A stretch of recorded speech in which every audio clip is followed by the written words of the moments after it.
Welcome to the Black Sparrow Media Internet Broadcast Network.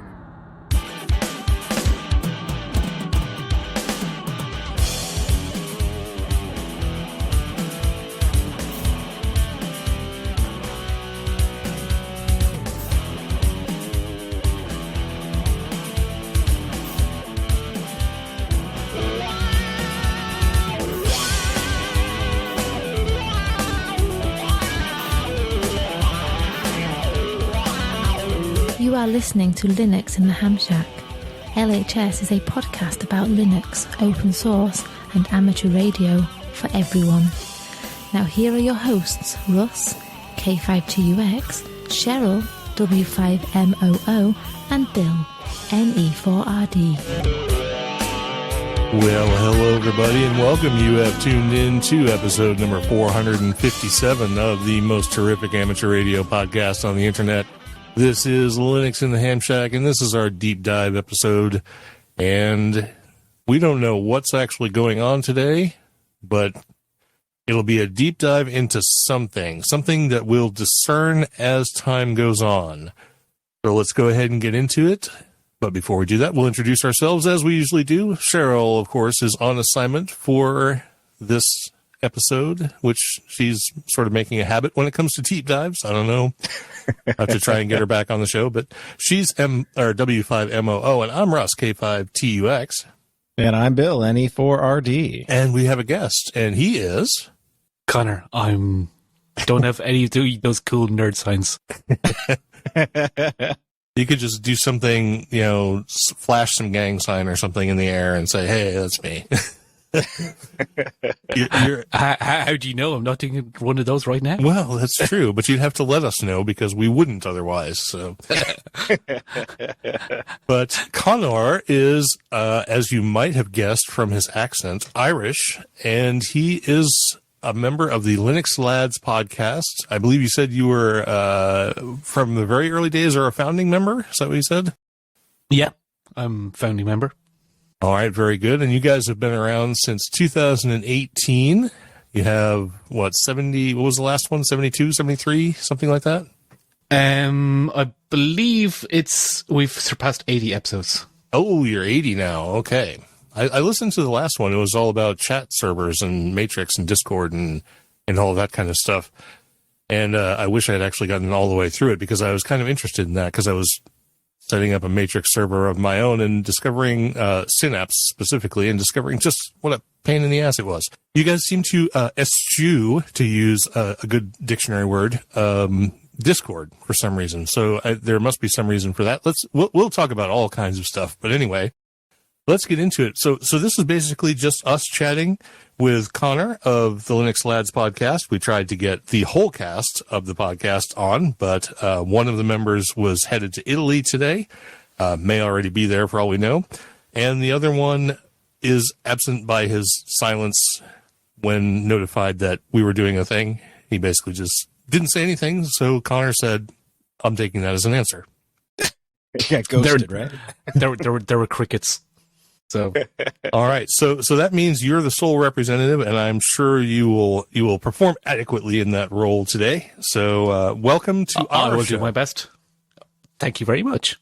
And thank you for being here. And Bill had the pleasure of actually meeting Connor, a few days ago? Yes.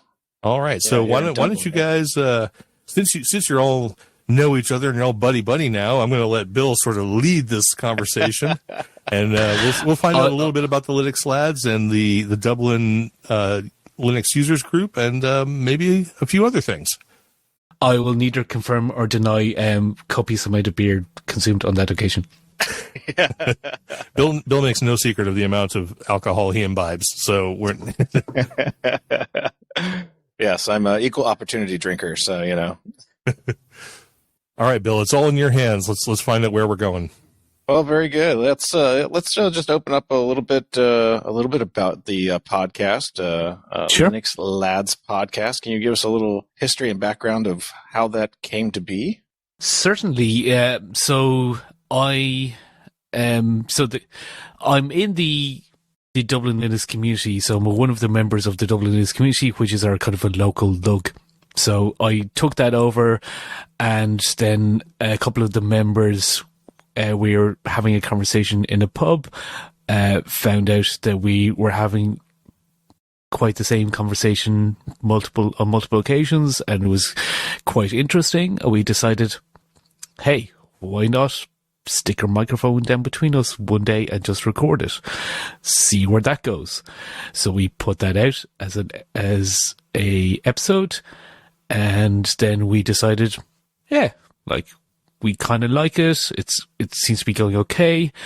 And then after about 2 or 3 episodes, so this was quite early on, we went over to OggCamp, which is a community conference in the UK, and obviously nobody had heard the podcast because we were only 2 or 3 episodes in, but we kind of bounced the idea off some of the regulars there, and we got so much encouragement from the attendees, of which some of them would be quite well-known Linux podcasters. We're talking about Martin Wimpress and Alan Pope from the Ubuntu podcast fame, Joe Ressington, and he has several Linux podcasts himself, was there, and we just got such an overwhelming amount of positivity that we decided we can't not continue on, because they're like, yeah, like, that sounds like an awesome idea, you should totally do that. And then so we carried it on, and then 3.5 years later we're still going, so something must have clicked. Yeah. So what got you started with Linux? I guess we can go back a little bit further. Sure. I started off on Linux in 2006, and I actually still have the CD. It was hold on, I'm just reaching here. It was Kubuntu 606 LTS. It was one of the few LTS releases that wasn't on an 04, because I think they were delayed for some reason. So tried it out, realized that, oh wait, my network card is not working on the laptop, so that didn't quite work. And this was back in the KD3 days, so if you cast your mind back to those days, I thought it was an interesting idea, that I was like, what is this third operating system? I've heard of Windows, I've heard of Mac OS. There's a third operating system? Can I install that on my computer? Turns out I can, but then the Wi-Fi card didn't work, so I was like, okay, screw that, I'm going back onto Windows XP at the time. And periodically, as like, I kind of kept in mind and would subscribe to like a Linux newsletter, like RSS feed. Occasionally, like, you get the thing of the like 6-month releases, and I would occasionally check it out, either in a VM or dual booting, or wiping Windows off my computer and then putting Ubuntu back on and go, is this viable for me? Could I switch over to it? And so back and forth on that for a while, and then I've been Linux full-time since probably about 2017 or thereabouts, on all of my personal computers. I still use Windows for work, unfortunately, but yeah, all my personal computers have been full-time on Linux. This should be a fun test for you guys. So you said you started in Linux in 2016, give or take. So yeah. All right. So we'll be generous. Okay. So here's a quiz, and I'm curious. I would say Linux full time around that period. I started in 2006 as my first introduction to Linux. Okay. Yeah. Fair enough. So I want to here's a quick quiz. At work, and it's not connected to the internet, so nobody panic. We're still running a server that's running Ubuntu Lucid Linux. What version of Ubuntu is that? Without looking, no Googles. Oh, I'm trying to think off the top of my head. Bill, you can guess at this too if you want. Sure, I'm just going to guess it's 1204. 1204? That's a good guess. It's wrong, but it's a good guess. I just figured I'd guess. Just throw a guess out there, Connor. Lucid 904. Probably 16, right? No, but Connor was closer. It's 1004. That's right. 1004. Wow, nice. Yeah. What is that? A 2.8 kernel or something like that, or 2.6 kernel? It was a 2.6 kernel. Yes. Yeah. 1004, if memory serves, was the last LTS on GNOME 2, and 1010 was the last official release on GNOME 2, and then it was 1104 was Unity, wasn't it? That could very well be. Unity sort of broke my brain. It's not as bad now as it used to be back in the day. I think if you go back and listen to our episodes from 2011, 2012, 2013, there will be a considerable amount of bitching about Unity. But yeah. Okay, carry on. So full-time since 2016, and so you kind of hinting at you were using Ubuntu as your kind of a base distribution. What are you running now for your distributions? So on my laptop, I'm running Fedora KDE, and coincidentally enough, it's still KDE, but it's a different base. And this was only in the last couple of days I changed over. Was Endeavour OS KDE. I was on Endeavour OS Cinnamon before that. Oh, cool. So a KDE fan. Ooh. I'm slowly coming back around. Put it this way, I don't like GNOME, and GNOME doesn't like me. So, yeah, I only like GNOME occasionally, just because it sort of gets out of your way. That there's nothing sitting there that what bothers me, except for the file manager is kind of weak. But then again, I think across the board, most of the file managers in Linux have been sort of afterthoughts. Well, Nemo is a pretty good one. Nemo's not bad. Yeah, one of the reasons why I circle back to Cinnamon every so often, and obviously Dolphin's pretty good as well. So I think I having tried most of the Ds, I tend to settle in my happy place either between Cinnamon and KDE. So that's tend to be where I settle down. I started running Debian in 1994, and I've used Debian ever since then. And these days, I feel like if I'm not running KDE Plasma on Arch, then I'm nobody. So I guess I'm going to have to go down that road. I'm going to have to convert all of my machines over to Arch, probably Manjaro or that other one. What's that one that you were using, Bill? Garuda. Garuda, yeah, something like that. Or so I can feel relevant anymore. All the cool kids are using Arch. Come on. Absolutely. It's all about that bright neon theme. I mean, you how can you even be running Arch if you don't have that bright neon theme? Well, actually, you can make your whole system look like that. We've done that before, where you add all the colors and everything else to the shell. I did that with my my last Fedora install before I switched over to Garuda Linux, but. Garuda is actually one that I've yet to try out, and to be perfectly honest, it was the theme that put me off it. Really? Yeah. I'm sure I could tweak it to something more subdued. Yeah, it's pretty colorful. Yeah. Is it like a high contrast theme or something, so people who are blind can do it? No, it's that multicolor icon replacement theme that you're running that, aren't you? On your, I did that for a little while. I used the GNOME tweaker and downloaded that, whatever it was. It wasn't the same one you did, but it was one that had very colorful icons and theme and really crazy like window borders and stuff like that. And yeah, I kind of got rid of that. Yeah, so mine's the Dragonized version. So yeah, it looks pretty pimp all the time. But anyways, this is not really about that. We're just kind of digging through the past here and seeing how you earned your stripes in the Linux community. I come up with my own sound effects.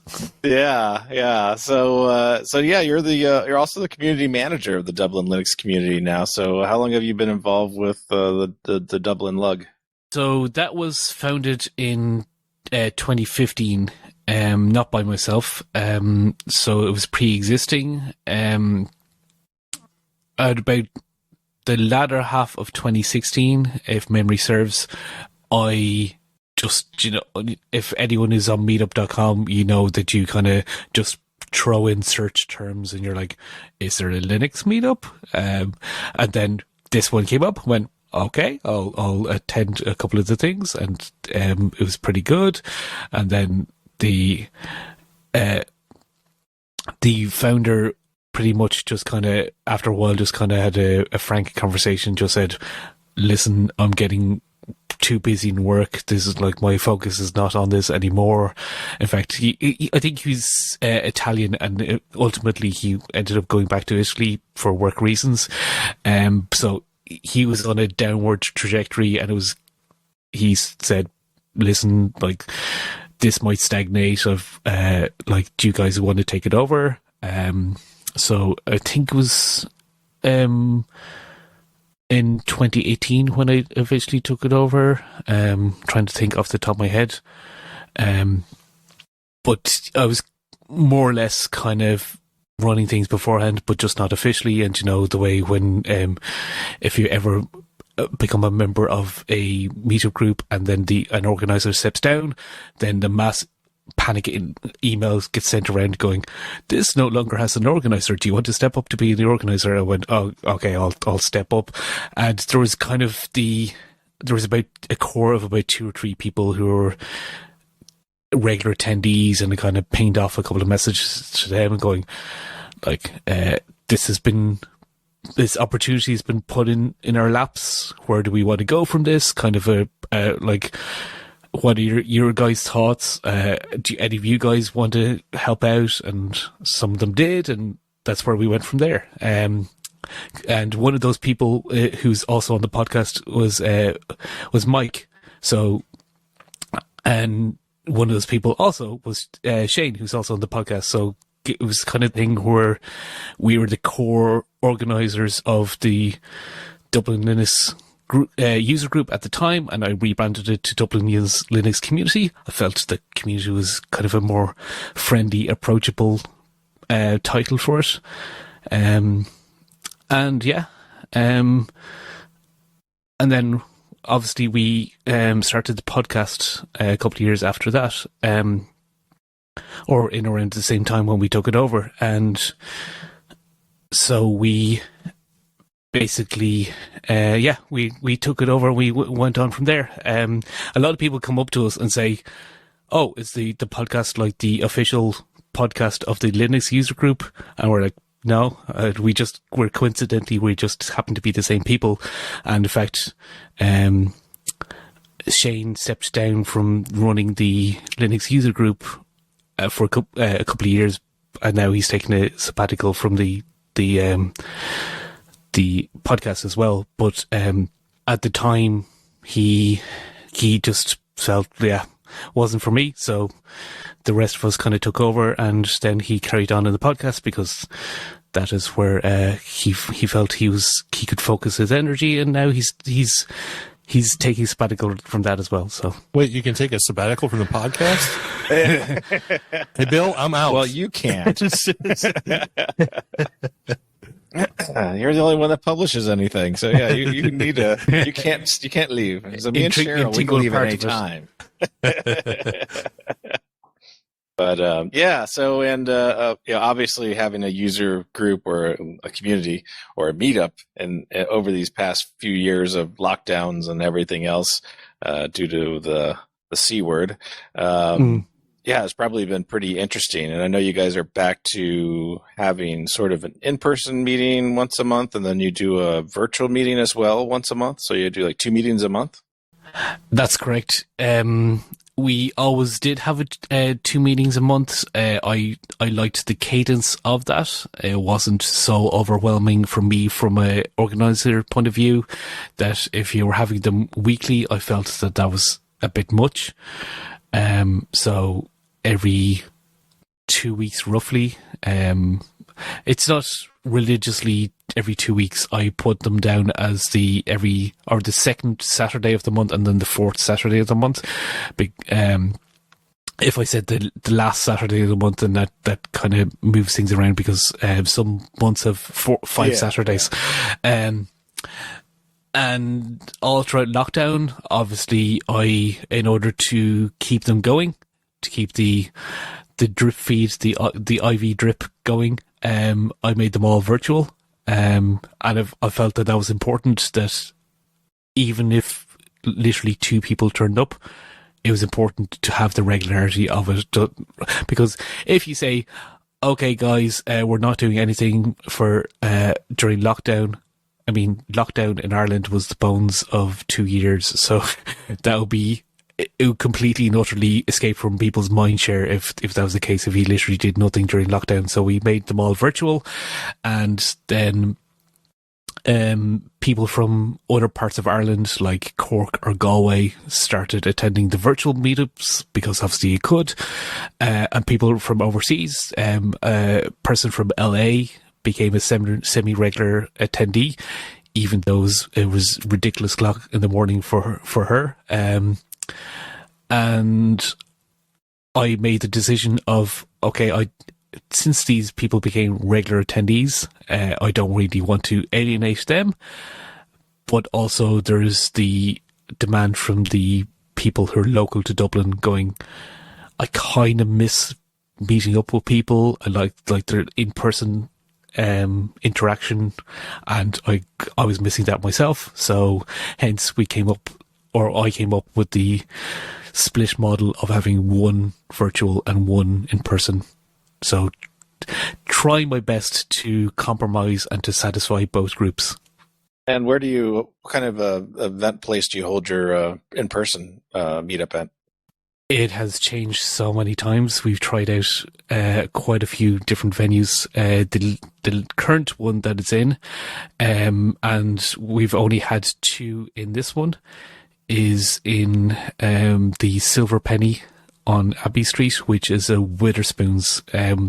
For people who are unfamiliar with that, that is a UK British chain, and they're all around the UK, and they're only recently in the last couple of years came over to Ireland as well.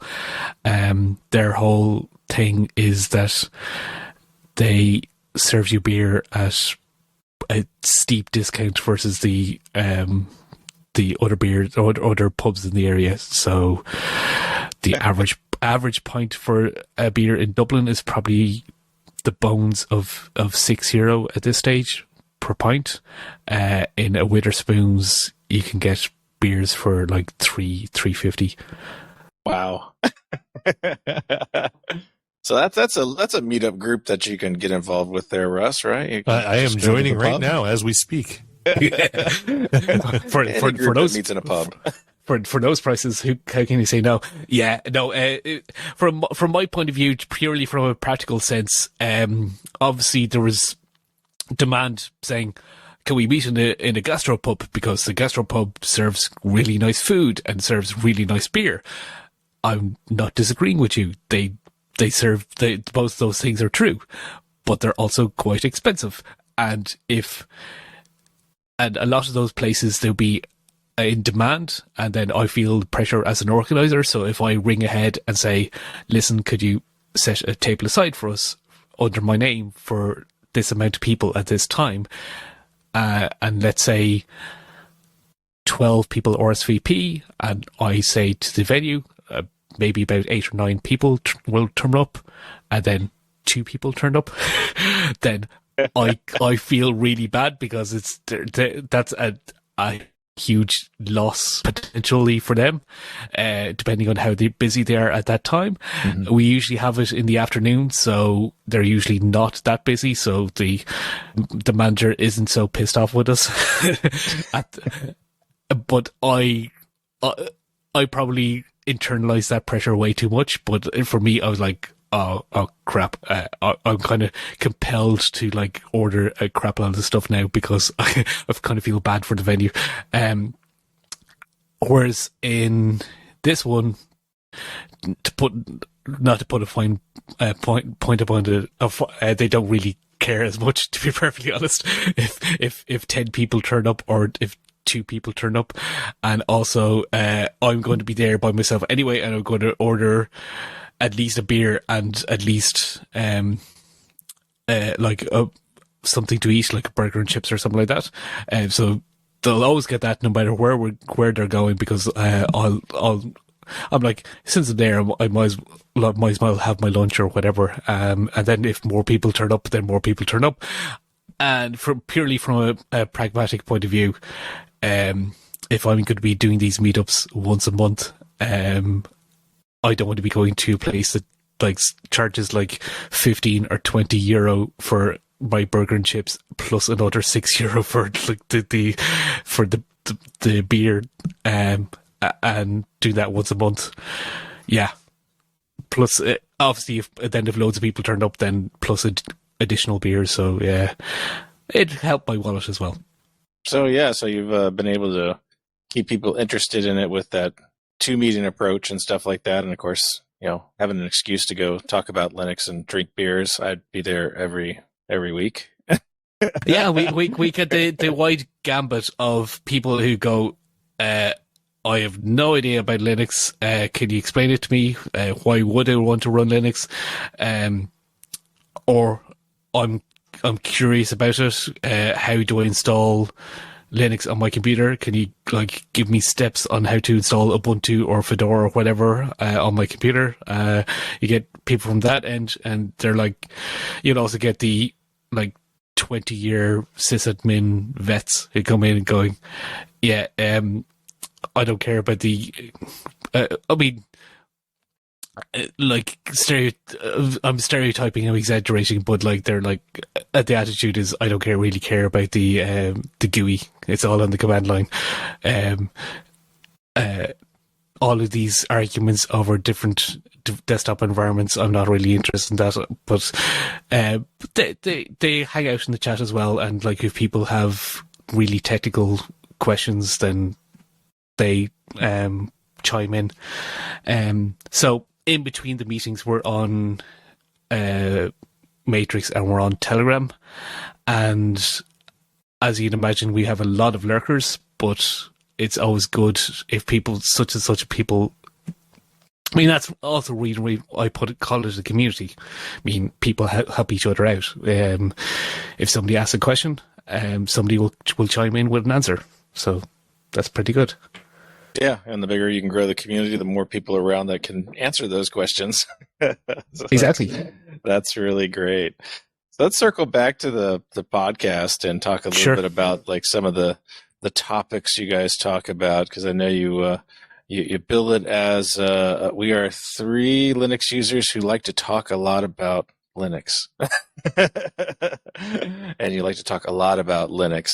So like what would somebody's never heard your podcast and stuff like that, kind of what do you guys like? Do you guys blueprint an episode on like talking about a specific item, like an operating system application, or do you just kind of just wing it, or tell us about it? I like to say that we approach it from our own experiences. So we're not really a Linux news podcast. We don't really have the cadence of that. We release, not strictly, but we release every 2 weeks or so. And so if people are expecting us to be the latest news podcast, we're not going to be that, because the cadence doesn't really lend itself to that. We tend to do more chit-chatty discussion episodes. Sometimes we do news if news just happens to interest the hosts at the time, saying, oh, like so much stuff has come out, let's discuss the things that have come out. Or as we discussed in the last one, we were talking about the Matrix and the flaws or the positives of that. So sometimes we go into more in-depth conversations. We also use it as a platform for having guests on and doing interviews. And it's always great to meet interesting people. So that I've made like friends, I've made personal connections from that. Or sometimes it's the other way around. I might have met somebody at All Camp, become pally with them just from Telegram messaging or whatever, and then said, "Hey, you know X topic really well. Do you want to come on the podcast?" And then we could see if we could arrange that. So it's a great way of participating in the Linux community, whatever concept that is, and giving back to them, also having them participate in our podcast, and that kind of ended on a really cumbaya note that I wasn't really expecting. But yeah, that's my motivation on it as well. So is to interesting bikes, meet interesting people, and that's my motivation. We're not doing this as a job or any source of income. We're not sponsored, so we're doing it for fun. We're doing it for being part of the Linux community, whatever that entails. Yeah, that sounds great. I was just looking over some of your topics here, and I like the titles of the episodes. Like, no, not that Linux, the other one. Not that Linux, the other one. I'm glad you like the titles, because little peek behind the curtains, about 95% of the titles were myself. So, oh, there you go. Yeah, money for nothing, and the tux is free. There you go. Unscheduled maintenance. There's a good one. See, I always have a reason for the topics that I put on our episode titles as well, and I always wonder if anybody figures out why they are what they are. But most people probably just don't care. So, from my point of view, it's usually after we did the episode that something will stick out of my mind, something that we discussed, or preemptively, if I know a certain guest is coming on, sometimes I'll be in my head, I'll be like, okay, can I create a title with what the topic they're going to discuss, or their name, or if they're a well-known person. Like, I think for when Martin Wimpress was on, I think I did a play on Wimpy or something along those lines. When Adam Pigs was on, or Adam Pig, the title that came up was When Pigs Fly. So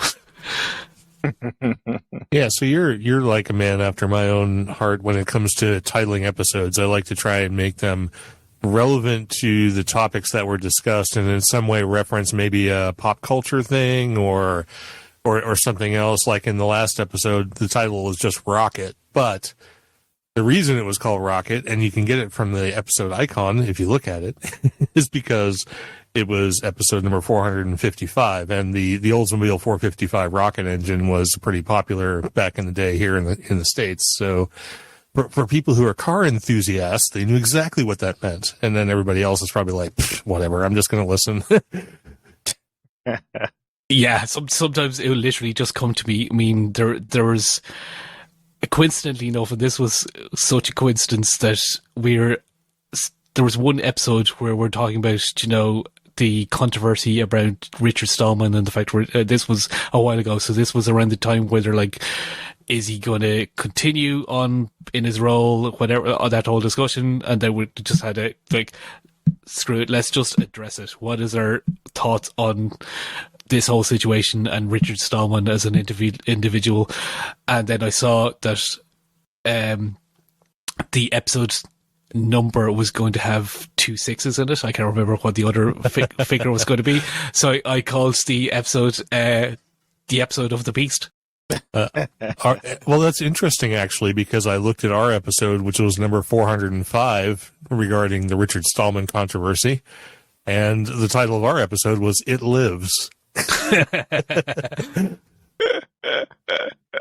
So, yeah.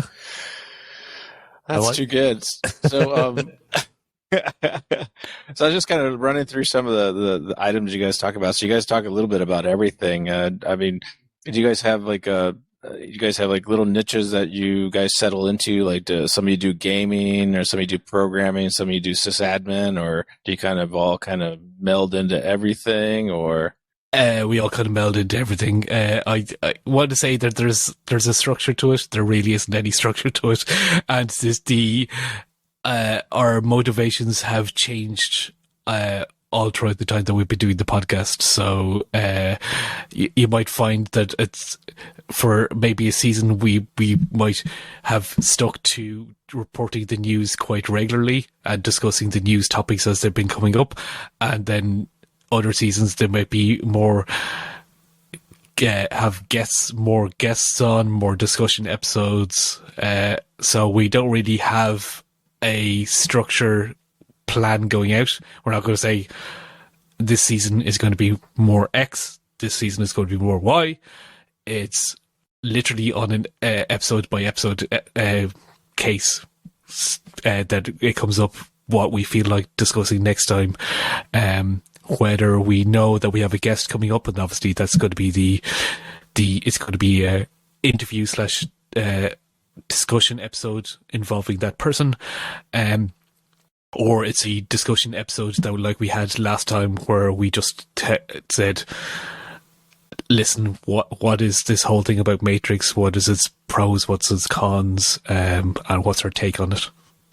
And we just recorded one yesterday, whenever it's going to be released in the next day or two, because obviously there's the backlog of tasks to do with like editing and so on.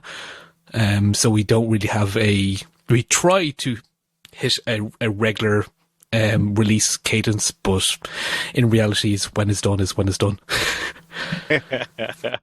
You know how that feels. I know how that feels too. And Bill is casting me a side eye right now, I'm sure, because our last episode is supposed to be released 2 days ago and hasn't been yet because, I have a life. But Bill with dates on it. Oh my God. I know it's the one with dates. And you're sitting there running around Ireland drinking, every kind of alcohol from north to, from Cork to Belfast, and I'm sitting here having to put episodes out, so I don't want to hear about it. So. I don't know. I just saw a picture of the stack of beer in your house there. I don't know about... It's insider scoop because it was just recorded yesterday, but it hasn't been released yet. What we were discussing was the podcasting 2.0 and cryptocurrencies, and that whole how to engage with a podcast and how to support a podcast, and whether cryptocurrencies are the right way to do it or not. Well, if you look at Satoshis. I was going to say, if you look at crypto right now, it's not the right way to do anything, but. Yeah. I don't like my crypto account very much. Disclosure, I'm not the editor on that one, so I don't want to say, oh, well, there was a really good point where I said this, because that part might be cut out, so. Well, we hardly cut anything out of this, so. Because that requires actual effort, and we don't like to do effort. So, let's talk a little bit about how people can find a Linux Lads. I mean, obviously they could just search Linux Lads in their favorite pod catching device or whatever. But you guys have a bunch of places where they can access your community. You want to go ahead and give us a little heads up on all that? Your podcasting app of choice. We are on iTunes, and 90% of those podcasting apps take it from iTunes. We are on Spotify.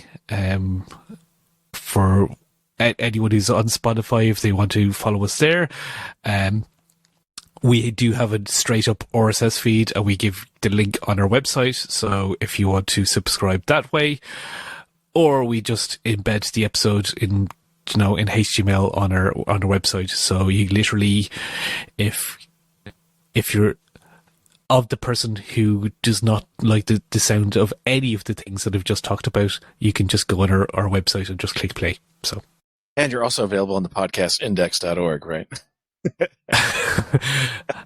hold Yes. that thought. We'll see. Yes, you're actually on there. Are we? Okay. Yes. They've also pulled everything from iTunes as well to initially feed that. I tried to get. I just no. From the reason why I said that was because, as far as I'm aware, we haven't manually done anything in relation to that. But if you say it's automatic, then yeah, sure. We're on there. I think pretty much everything that hits iTunes goes there. Plus, if you want your stuff to go there directly, you can also just register with them. So apparently you can't get canceled.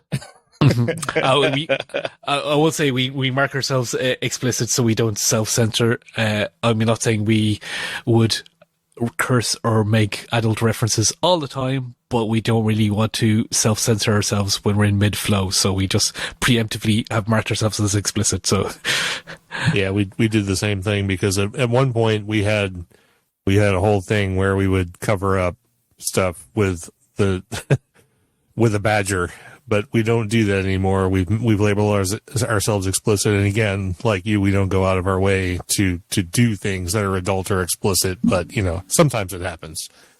yeah, if a person is in full flow and they're dropping the F-bomb left, right, and center, it's kind of difficult when you're in a flow and you're making a passionate statement or something like that, to in the back of your mind going, no, I can't say that because so like if you're in a flow, express yourself, and the viewers have been forewarned, so they can't really say, oh, I was highly offended because you dropped the F-bomb 15 times in that episode.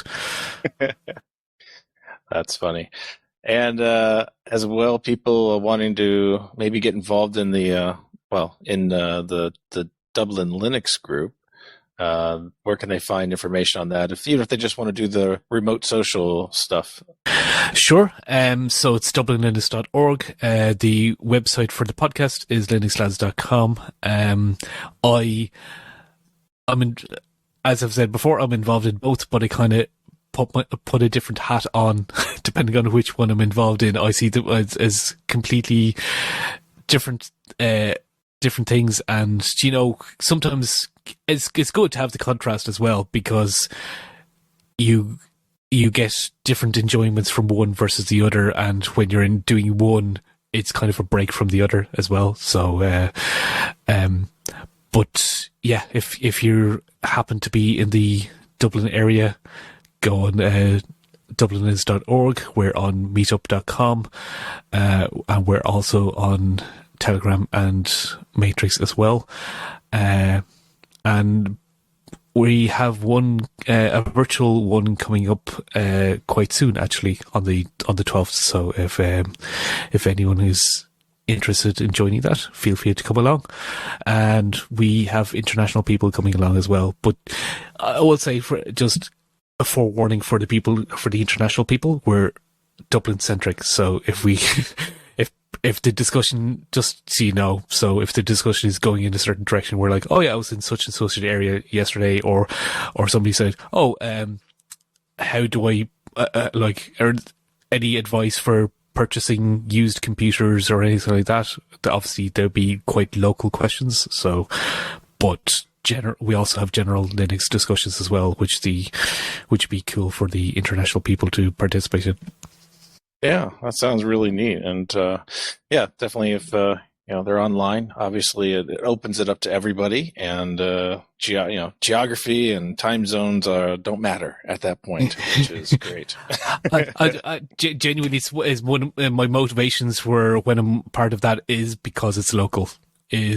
I'm like, okay, I'm speaking to local Dublin people or local Irish people, and I'm trying to promote Linux and open source in that sense, versus on the podcast, I mean, you could have people from anywhere in the world listening in, Australians, Germans, Americans. So in a sense, it's automatically it's going to be international. So there's not really any point to talk about our specific stuff, but it comes up occasionally. Yeah, people are always interested in how things work other places. So it's definitely an opportunity for people to get involved. And hey, it's about Linux, so that's all that matters. That's it. And one bit of trivia I will give you, if you're, I don't know if you're was familiar with it beforehand, is Zorin OS is developed in Dublin. Oh, cool! We've talked about Zorin OS in the past, but I don't really pay attention to where it was from. That's kind of cool. Yeah, I've met up with Artyom Zorin, who's one of the main guys behind it. A couple of times he's actually come along to some of the in-pub meetups. So yeah, he's a really nice guy. So yeah, and that's right. It's based on Ubuntu, so it's an Ubuntu spin. Ubuntu spin, but very much Windows customized. It's Windows base, UI. sorry. Yeah. Windows UI centric, and they seem to be keeping up to speed with that. I think one of the latest screenshots I saw of it, there's even a Windows 11 type layout. So, yeah, they're definitely keeping up to speed with familiarity, and you could stick this on your granny's computer and they probably would be none the wiser. I will give some slight props to Windows 11. I'm running it on a couple of machines here, mostly entirely my work machines. But the WSL for Windows 11 properly integrates X, so everything just magically works. It's really kind of cool. Well, that's I have tried WSL, but to give you an idea of the last time I tried WSL, it was WSL 1. So, well, WSL 2 on Windows 11 with the X integration. I mean, literally, you can just set up a Fedora or a Debian or an Ubuntu or whatever, and you do your yum install or DNF install or apt install, whatever graphical application you want. And I will say that it uses a really clunky sort of early looking window manager, but it works. I mean, you just install GIMP in WSL and it runs. So it's pretty cool. Is the blocky visual effect that is like when you get XFCs straight out of the box? Yes, pretty much. Okay, yeah. But it does what it does. I mean, yeah. So, I mean, it's not great because certainly you could run GIMP natively in Windows because, of course, they released a Windows version. But for something that might not necessarily have a native Windows version, the WSL 2.0 under Windows 11 is actually a pretty slick and no nonsense and no interaction environment. So I will give them some credit for that. So if you want to run GNOME disks on your Windows computer, yeah. Run gparted on it, see what happens. It's all graphical. There goes my hard drive. Wow. What was the thing I was trying to do the other day, Bill? I was trying to run something under Windows under WSL that I thought might end the universe, and it didn't work. Do you remember what that was? I can't even. No, I can't remember. I don't remember what that was, but I was trying to run a Windows application under WSL under Windows, and it literally didn't work. But I don't know if it was just because of the sort of strange setup I was trying to put together, or if there really was some problem with WSL. But yeah. I use WSL2 all the time at work, but just primarily for the integration with VS Code and stuff like that, and to keep a clean environment because Windows environment for Python sucks. So just in general. Can I ask a question? Do any of you guys are gamers at all? I'm not saying that I would be. Bill more than I, for sure. I love things like Flight Simulator, and I'll play non-FSP type games or FPS type games. I did play, Doom and Hexen and Heretic and all that stuff back in the day. But sort of after that, like once the orange box came out, I sort of lost interest. So no, I'm not, but Bill is. Yeah. I'm not saying that I would be super into first-person shooters myself either, but I just thought it was quite interesting that a hugely popular game that was relying on easy anti-cheat has become supported all of a sudden, and that was Apex Legends. And I've been kind of following it on Reddit, that people have been like reporting bugs and like keeping up with the status. Somebody actually wrote, because you have to do the Vulkan shader calculations for these type of games because of the way DirectX and all of this is way above my head, but I've been led to believe that it's just Vulkan. You have to do these kind of calculations, so it kind of stutters, and then once you do the calculations, then everything runs smoothly. Now they're crowdsourcing the Vulkan shader file, so somebody wrote a script to say, okay, we're now collectively working on our own Vulkan shader file, and there's this script that goes off, downloads the latest collective contribution Vulkan shader file, and just installs it on your computer, so that you don't have to go through that long, laborious process. Yeah, there's that other game that does that too. What game was that? Like one of the Call of Duty games, Warzone or something like that, I think, does a huge recompile on the shaders every time it updates the game, which is always a pain in the butt. You have to, wait a half hour. I'm still trying to figure out my new work laptop, because it actually has two fully functional GPUs. It has an Intel and a NVIDIA GPU in it. I always feel like I'm going to break something when I try and run a game on it. Well, in general, if it's a GUI game, they generally just work. Sometimes the Java games, let's say like Minecraft and stuff like that, you actually have to do some trickery in your app settings to ensure that it picks the right video card. Otherwise, you'll be playing on your integrated card. But that's about the only oddball.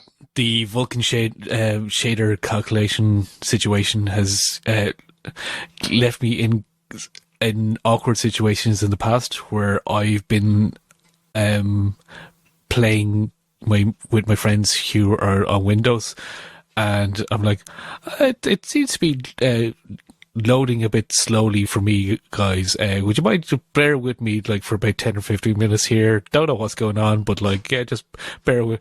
And then they're like, 20 minutes later, it's still doing the thing. Yeah. I've had that, like I say, before on another game, and I've loaded the game, and the ground texture was transparent.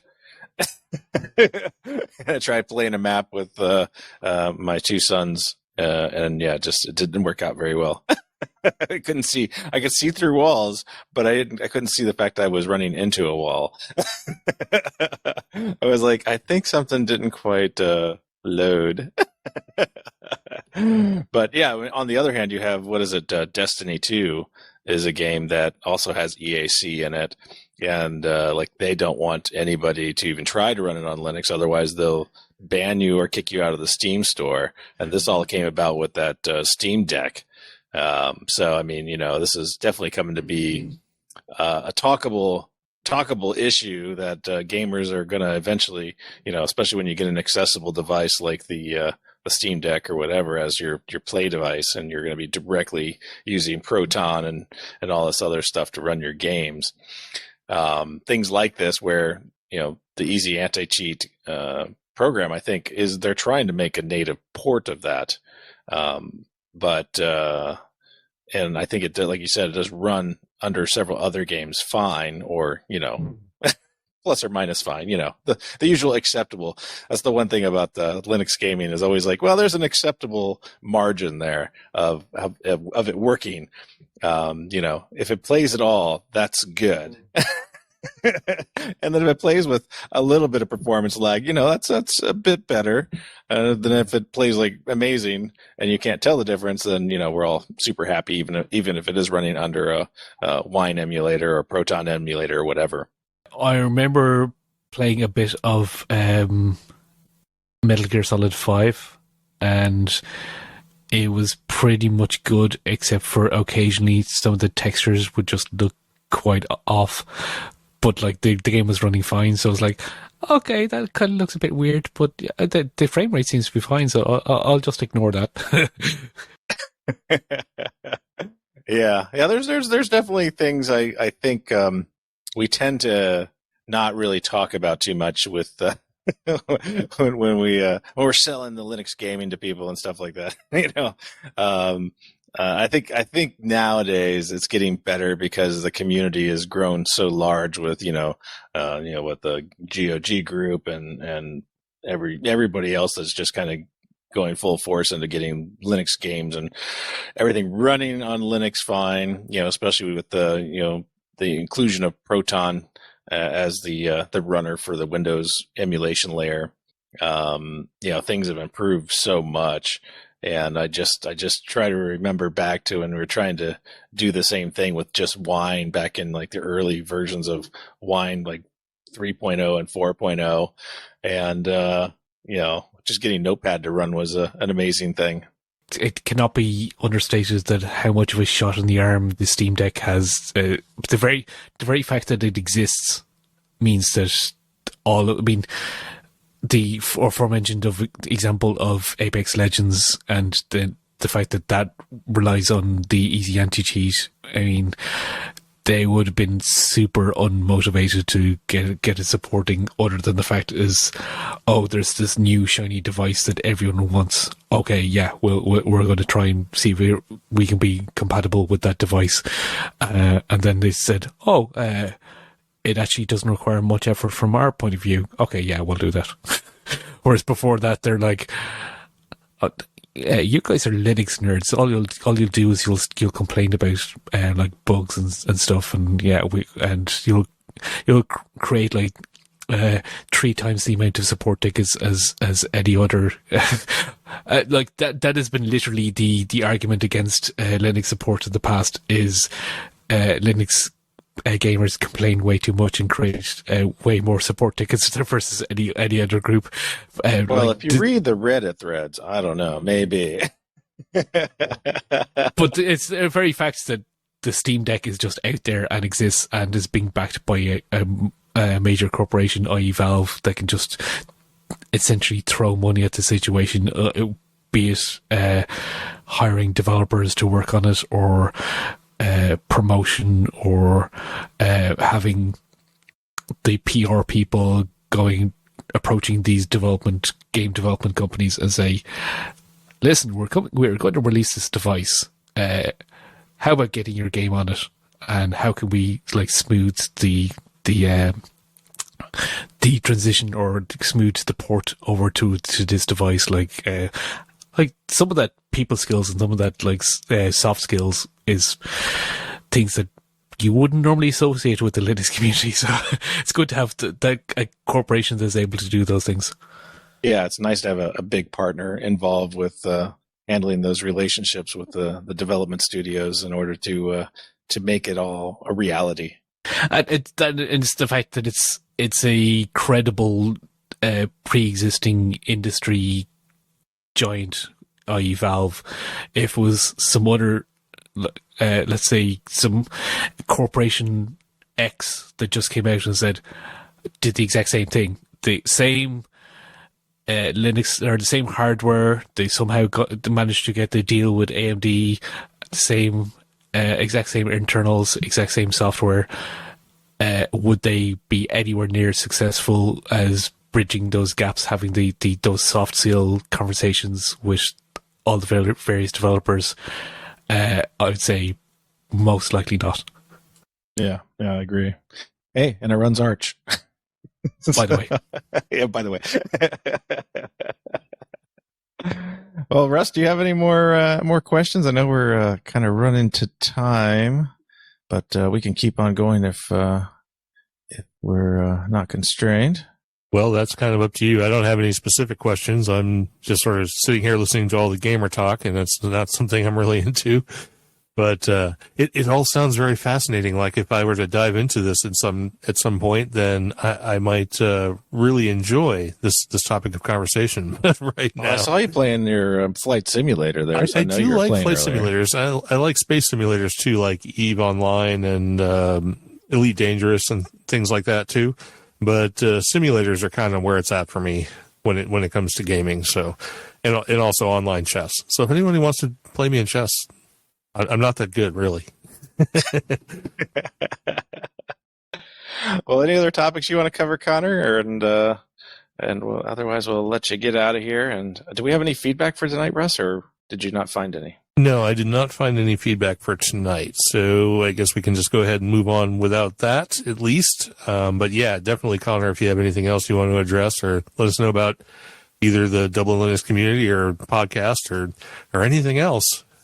No, I think if anyone's curious about either of those two groups, I think I did give the shout out to them. So in case I didn't, it's dublinlinux.org is for the Dublin Linux community, and linuxlads.com is for the podcast. I'd like to thank you, Connor, for coming on the podcast, and thanks for meeting up in Dublin with me and showing me a good place to have a beer and a steak sandwich. That was mighty fine. It was quite a tasty steak sandwich. Yes, that was really good. And it was really a pleasure meeting you. I'm glad that John the nice guy got us connected together. A good friend of the podcast. Living up to his name as usual. Well, actually, speaking of that, because John has one of those funky call signs, Golf 7 Victor Romeo India. I think we need to push the Linux lads into going ahead and getting their ham radio licenses so they can have them too. Ah, there you go. Yeah, I was talking to Bill about that. I had less than zero knowledge in relation to it, so I was asking all of the newbie questions while ordering more beer. Well, you know what? You can study for the exam while drinking beer. You can also probably drink some beer before you take the exam. And all of those things will probably not prevent you from being a licensed amateur radio operator in Ireland. I wouldn't even know where to begin, so there you go. Well, actually, we have a guy named Dan Romanchek who does a great study guide for the American test. But honestly, you could probably learn enough about that to using that to do it in Ireland. I can't imagine that it's that different when it comes to getting licensed in Ireland. And even if you never use it, it's still kind of a cool thing to have. There you go. Yeah, and you can find it at irts.ie, Irish Radio Transmitters Society. So there you go. You can find all the licensing requirements in Ireland. It's probably pretty easy. It looks like a single exam. Make it like official that Linux in the Ham Shack has issued a challenge to the Linux labs. Yeah. Get licensed. Yeah, it's 230 question test. Come on. You can pass with a 60%. So that's pretty easy. Yeah, you can just memorize the answers. You don't have to know anything. That's what most people do anyway, right? Very good. Well, the information about the show, Linux Lads, and the Dublin, Ireland community for Linux users will be in the show notes, of course. I've already joined the Dublin community Telegram, so I'll be looking forward to that, and maybe attend one of these virtual events that you got coming up. I see you have one next weekend, next Friday. Yeah, or no, it's the Saturday on the 12th. All right, so I'll have to check that out. And I've been listening to the show, and Bill will tell you that I'm notorious about not listening to podcasts, even our own. So that's high praise. That's high praise. So yeah, and I got to get through the most recent episode about the different chat platforms, because I'm sort of really interested in that right now, because of potential things going on with Discord. We really like Discord, but we know it has its issues, and there's lots of other stuff out there. So your conversation about that has been enlightening. Yeah, it's Discord definitely does have its shortcomings, and not just because it's negative in the freedom dimension. But yeah, it's always good to be on these various different platforms and trying them out and seeing if they're popular and seeing if we survive. Essentially, it's like if we survive on them, if we're going to stay on them, where the interest lies and so on. But yeah, we're sometimes we do experiment and we go into different platforms. All right, very good. Well, thanks again, Conor, for being here. We really appreciate it. And good luck to the Linux lads and your Linux user community over there in Dublin. It sounds like you got things going in the right direction, and we'll definitely be in touch. You. Yeah, no problem. Thank you. Thanks for having me. Yeah, thanks. All right, very good. Well, this has been our deep dive episode, number 457 of Linux in the Ham Shack. And for the On Assignment Cheryl, W5MOO, I'm Russ, K5TUX. And as usual, you forget to mention the chat room. Oh, well, then you mention the chat room for crying out loud. Okay, that's it. So, yeah, the chat room, there wasn't many because we are recording again at the weird time for me being in Ireland. But we were joined today by John, K1BTZ, and Tony, K4XSS. And let me just look in there one more time, make sure I didn't miss anybody. I mean, there's tons of people on Discord, but they're probably out, shoveling snow or mowing their lawn, one or the other. Or mowing their snow. I mean, that has not... Or shoveling their lawn. Well, I tell you what, mowing your snow is not an unheard of thing around here. So, it would not be the first time it's happened. Very good. Well, I guess I'll just have to say, and I'm Bill, NE4RD 73.